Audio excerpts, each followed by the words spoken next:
ભરૂચ જિલ્લાના ખેડૂતોએ ટ્રેક્ટર યાત્રા કાઢી। જમીન સંપાદનના ઓછા વળતરથી ખેડૂતો નારાજ છે।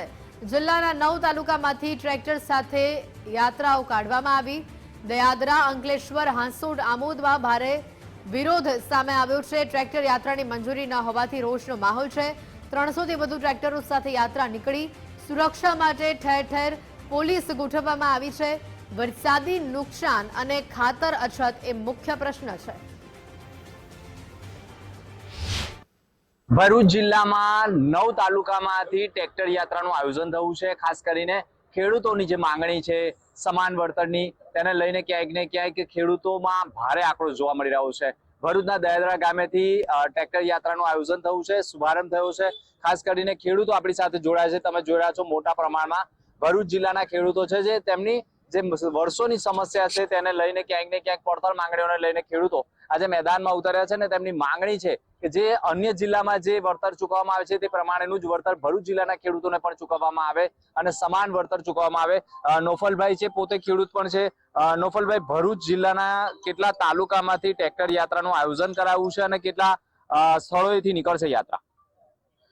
ભરૂચ જિલ્લાના લગભગ જે અસરગ્રસ્ત તાલુકા છે જંબુસર, આમોદ, હાંસોડ, અંકલેશ્વર, ભરૂચ અને વાગરા, આ 6 તાલુકામાંથી અસરગ્રસ્ત ગામોમાંથી ઘણી મોટી સંખ્યામાં ટ્રેક્ટરો જોડાયા છે।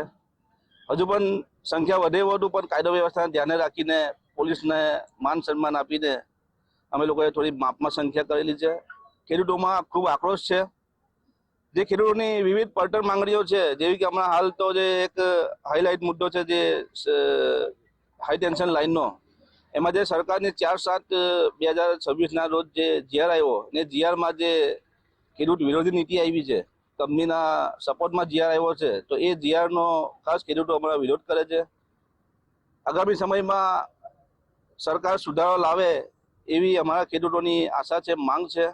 અને સાથે સાથે જે આપણે જે દયાદરા ગામે હાલ ઊભા છે અને દયાદરા ગામની બાજુમાંથી જે એક્સપ્રેસ વે અને બુલેટ ટ્રેન જાય છે, ફ્રેટ કોરિડોર DFC જાય છે, તો આના કારણે જે ખેડૂતોએ પોતાની જમીન તો ગુમાવી જ છે, પણ સાથે સાથે આજુબાજુના જે ખેડૂતો છે જેના ખેતરમાં પાણી ભરાઈ જાય છે અને વર્ષોથી સમસ્યા છે અને વારે ઘડીએ પ્રશાસનને માહિતગાર કર્યા છે, વારે ઘડીએ રજૂઆત કરી છે, સ્થળ પર લાવીને સ્થળ નિરીક્ષણ કરાયું છે, છતાં પણ કેટલા વર્ષોથી ખાલી માત્ર આશ્વાસન આપવામાં આવે છે, એની કોઈ નિરાકરણ આવતું નથી।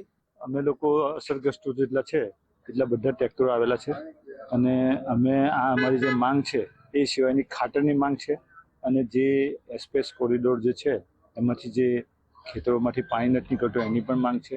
અને અમે આ યાત્રાને જ્યાં સુધી અમારો જે સર્ક્યુલર ચેન્જ નહીં થાય ત્યાં સુધી આ યાત્રા ચાલુ રાખશે। ખેડૂતોની માંગણીને લઈને તેઓ આજે કલેક્ટર કચેરીએ પહોંચી રહ્યા છે। મનોજ કંબાતા સાથે દિનેશ મકવાણા, ગુજરાત ફર્સ્ટ।